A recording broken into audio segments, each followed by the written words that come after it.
जय हिंद साथियों। तो आज हम सीखने वाले हैं कि एसिड, बेस और साल्ट होता क्या है। तो देखिए, एसिड का मतलब होता है अम्ल। अम्ल वह पदार्थ होता है जिसका स्वाद खट्टा होता है, जिसका पीएच मान 7 से कम होता है। और लिटमस पेपर को अगर नीला लेकर जाएंगे ना तो वह लाल हो जाएगा।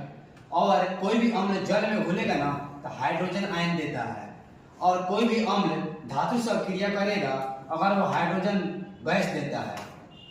देखिए, अम्ल का पीएच मान 7 से कम होता है, यानी 0 से लेकर 7 के बीच होता है। लेकिन 3 भी अम्ल है और 6 भी अम्ल है। अगर कोई आपसे पूछ दिया कि बताइए कि एसिडिटी का मात्रा 3 में ज्यादा है कि 6 में, तो आप बोलिएगा 3 में, क्योंकि जो ग्राफ है बता रहा है कि जितना ही कम होगा उतना ही अम्ल का मात्रा बढ़ेगा। अम्ल अगर भस्म से क्रिया कर लेगा तो लवण और जल बनाएगा। अम्ल भस्म को उदासीन करने की क्षमता रखता है। कुछ अम्ल महत्वपूर्ण है, जैसे नींबू है, संतरा, आंवला है, सिरका है, हाइड्रोक्लोरिक एसिड है, सल्फ्यूरिक एसिड है इत्यादि। उसी प्रकार बेस का मतलब होता है क्षार या भस्म। भस्म वह पदार्थ होता है जिसका स्वाद कड़वा होता है और इसका पीएच मान 7 से अधिक होता है। 7 से अधिक का मतलब 7 से 14 के बीच होता है। अगर मान लीजिए 8 भी बेस है और 11 भी बेस है, अगर आपसे कोई पूछेगा बेसिडिटी की मात्रा सबसे अधिक किसमें है, तो बोलिए 11 में, क्योंकि जो मेरा ग्राफ है वो बता रहा है कि जितना ही हम 7 से ज्यादा जाएंगे क्षारीयता का मात्रा बढ़ेगा। अम्ल लाल लिटमस पत्र को नीला कर देता है। किसी भी बेस को अगर हम जल में घुलाते हैं तो वह जल में घुलकर हाइड्रोक्साइड आयन देता है।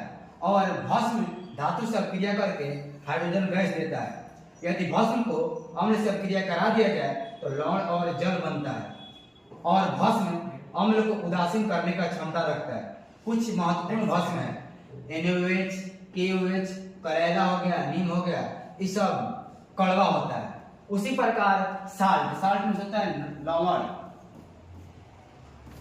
लवण का पहचान कैसे करेंगे? जब लवण को चखेंगे ना तो उसका स्वाद उदासीन होगा, ना तो खट्टा लगेगा ना तो मीठा लगेगा। जैसे होता है जल कलरलेस होता है और टेस्टलेस होता है। जल का ना कोई कलर होता है ना कोई टेस्ट होता है। नमक का भी ना कोई टेस्ट होता है और इसका पीएच मान 7 के बराबर होता है।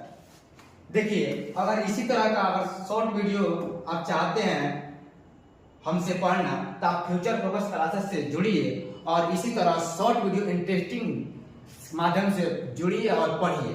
Thank you.